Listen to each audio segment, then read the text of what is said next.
SIR ಸರಿ ಇಲ್ಲ, SIR ಪ್ರಕ್ರಿಯೆನೇ ಸರಿ ಇಲ್ಲ ಅಂತ ಕಾಂಗ್ರೆಸ್. ಇನ್ನೊಂದು ಕಡೆ SIRನ ಪ್ರಕ್ರಿಯೆಯಲ್ಲಿ ಬಹಳ ದೊಡ್ಡ ಪ್ರಮಾಣದಲ್ಲಿ ಕಾರ್ಯಕರ್ತರನ್ನ ಅಧಿಕಾರಿಗಳನ್ನು ಬಳಸಿಕೊಂಡು ದುರುಪಯೋಗ ಮಾಡ್ತಾ ಇದೆ. ಕಾಂಗ್ರೆಸ್ಸಿಗೆ ಚುನಾವಣಾ ಆಯೋಗದ ಮೇಲೆ ನಂಬಿಕೆ, ಕಾಂಗ್ರೆಸ್ಸಿಗೆ EVM ಮಿಷನ್ ಮೇಲೆ ನಂಬಿಕೆ, ಕಾಂಗ್ರೆಸ್ಸಿಗೆ ಮತದಾರರ ಮೇಲೆ ವಿಶ್ವಾಸ ಇದೆ. ಒಂದ್ ಹೆಜ್ಜೆ ಮುಂದೋದ್ರೆ ಕಾಂಗ್ರೆಸ್ಸಿಗೆ ಮತದಾರರ ಮೇಲೆ ನಂಬಿಕೆ, ಮತದಾರರ ಪಟ್ಟಿ ಸರಿಯಾಗಬೇಕು ಅನ್ನೋ ಕಾರಣಕ್ಕೋಸ್ಕರ SIR ಮಾಡ್ತಾ ಇರೋದು.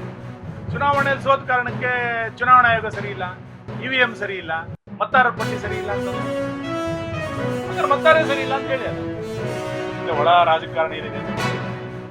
ಸಿದ್ದರಾಮಯ್ಯನವರೇ ಕಾಲಾವಧಿಯಲ್ಲಿ ರಚನೆ ಆಗಿದ್ದಂತ ಮಧುಸೂದನ್ ನಾಯಕ್ ವರದಿಯನ್ನು ನನ್ನ ಕಾಲದಲ್ಲಿ ತಗೊಂಡಿದ್ದಾರೆ. ಈ ವರದಿಯ ಬಗ್ಗೆ ಸರ್ಕಾರ ಮಾಡೋರು ಹೇಳಿ, ಇಲ್ಲಾಂದ್ರೆ ಒಂದ್ ಲೈನಲ್ಲಿ ಹೇಳ್ಬಿಟ್ಟು ಸಿದ್ದರಾಮಯ್ಯನವರ ತೆಗೆದುಕೊಂಡಿರೋ ವರದಿ ಅವ್ರಿಗೆ ಅವ್ರ ಕಾಲಕ್ಕೆ ಏನ್ ಸಂಬಂಧ ಇಲ್ಲ ಅಂತ ಅವ್ರಿಗೆ ಹೇಳಿ. 180 ಕೋಟಿ ರೂಪಾಯಿ ಕಾಂತರಾಜ್ ವರದಿ, ಈ 450 ಕೋಟಿ ರೂಪಾಯಿ ಮಧುಸೂದನ್ ನಾಯಕ್ ವರದಿ.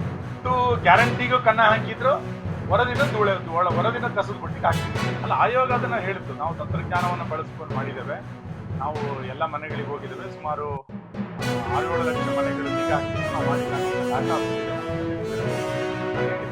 ಈ ವರದಿ ಬಹಿರಂಗ ಆದ ನಂತರ ಅಂತಾನೆ ಗೊತ್ತಾಗೋದೇನು, ಏನು ಗೊತ್ತಿಲ್ಲದೇ ಇದ್ರೆ ನಾವು ಏನು ಹೇಳಕ್ಕ.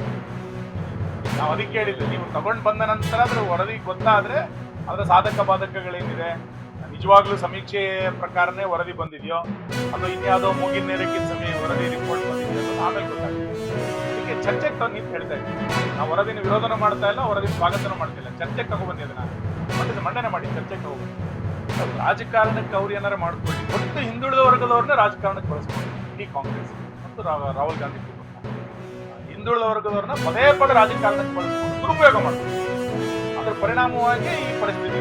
ಗ್ಯಾರಂಟಿ ಯೋಜನೆಗಳನ್ನ ನಾವು ವಿರೋಧ ಮಾಡಲಿಲ್ಲ, ಗ್ಯಾರಂಟಿ ಯೋಜನೆಗಳನ್ನ ಅವೈಜ್ಞಾನಿಕವಾಗಿ ಜಾರಿಗೆ ತರ್ತಾ ಇದ್ರಿ, ಇದರ ಪರಿಣಾಮವಾಗಿ ಆರ್ಥಿಕವಾಗಿ ಪರಿಸ್ಥಿತಿ. ಈಗ 2ನೇ ಬಾರಿ ಗ್ಯಾರಂಟಿ ಯೋಜನೆಗಳು, ಈಗ ನಮ್ದು ಪ್ರಧಾನಮಂತ್ರಿಗಳು ರೂಪಿಸಿ ಮೊದಲೇ ಪ್ರಧಾನಮಂತ್ರಿಗಳ ಕಿಸಾನ್ ಸಮ್ಮಾನ್ ಯೋಜನೆ, ಆ ಡೇಟಿಗೆ ಕರೆಕ್ಟ್ ಆಗಿ ಅಕೌಂಟಿಗೆ ದುಡ್ಡು ಬರುತ್ತಾ ಇಲ್ಲ, ವರ್ಷದಲ್ಲಿ 2 ಸಾರಿ ಕರೆಕ್ಟ್ ಆ ಡೇಟಿಗೆ ಹಾಕ್ತಾರೆ. ಗೃಹಲಕ್ಷ್ಮಿ ಎಲ್ಲಿ ಹಾಕಿದ್ದಾರೆ ಡೇಟಿಗೆ ಕರೆಕ್ಟ್ ಆಗಿ?